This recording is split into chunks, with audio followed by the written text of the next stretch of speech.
In the moment we have a building protection notice. This notice is only for 6 months. And if the English Heritage should decide against the listing of this building, basically the next day the new owner can destroy just the building without asking any questions basically, and that's of course our fear. We started with a paper petition, and we had great help with the local shops in this area because they supported the idea to keep this building. Because for us all it's basically a landmark, and we want to keep it as part of our heritage. Of course, lots of people went around, knocked to the doors of neighbors basically, asked them to sign the petition, show their support. We set up a Facebook group, and people can exchange their ideas over it, can show their support, can ask questions, can make basically discussions as well. I think that's helped really people to understand that it's not just a local thing. People all over the world signed up to this Facebook group to get involved. Lots of people who lived in this area here in the past, living now for example up road, they signed up, had a look, had a discussion, told us basically about their background, told us what it means for them, this building. Basically the online petition shows that we want basically to get more people involved. And of course the electronic way is an easy way because everyone can do it from home.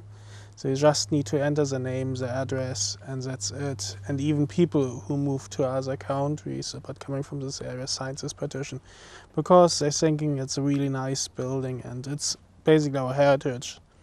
So they used basically the online petition to get involved as well.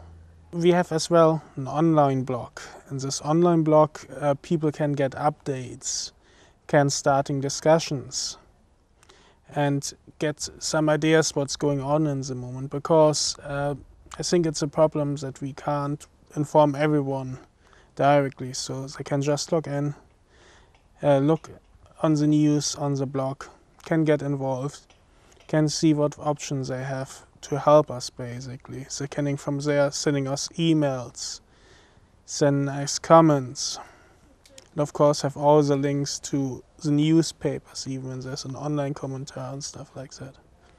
People have direct access to it.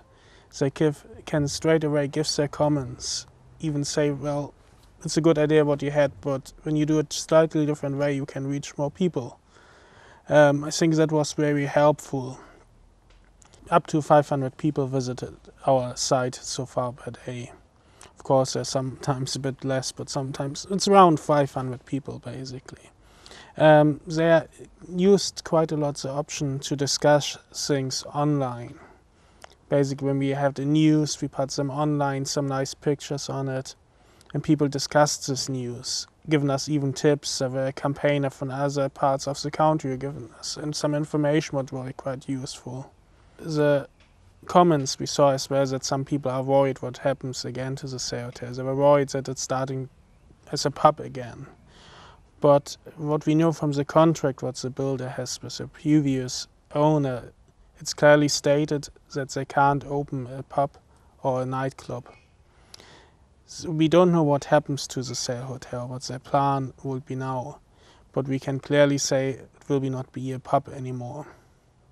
Well, the funny thing was, as I was knocking on the door to ask people to sign the petition, they were quite surprised that, well, young German basically asking to support a local building. So they asked me lots of questions, why I wanted to protect this building or when I'm involved in this campaign. And as I heard that I'm from Germany, they started, of course, asking questions about the whole thing. Were really interesting in the background of the whole story. Well, I told them basically that I'm living more than 3 years in this country, and the Say Hotel is for me, you can say basically a sign of home. Always when I come after work home, I see this tower from the Say Hotel, and just feeling, well, I'm home now.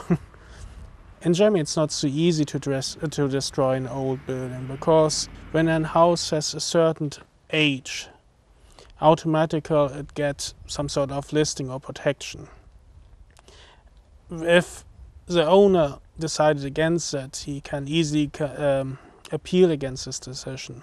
But then it's basically that someone from the government comes around, checks the building, sees if there were any alternation what would say or indicate this building should be not listed, but otherwise it's an automatical process really. The new buildings, it's a good question. Looking basically all the same. They're looking nice when they're just fresh built, but after a year they're looking really horrible. I mean, there's for example a building in the middle of Sale where the tram station is. I don't want to say it looks very horrible, but in the end of the day it looks not very nice anymore. Lots of people asked us about this building and I said it was horrible that the council has agreed to get this building built in this place. And it's the same when you drive this way. What you're seeing is basically on the left hand a nice tram station.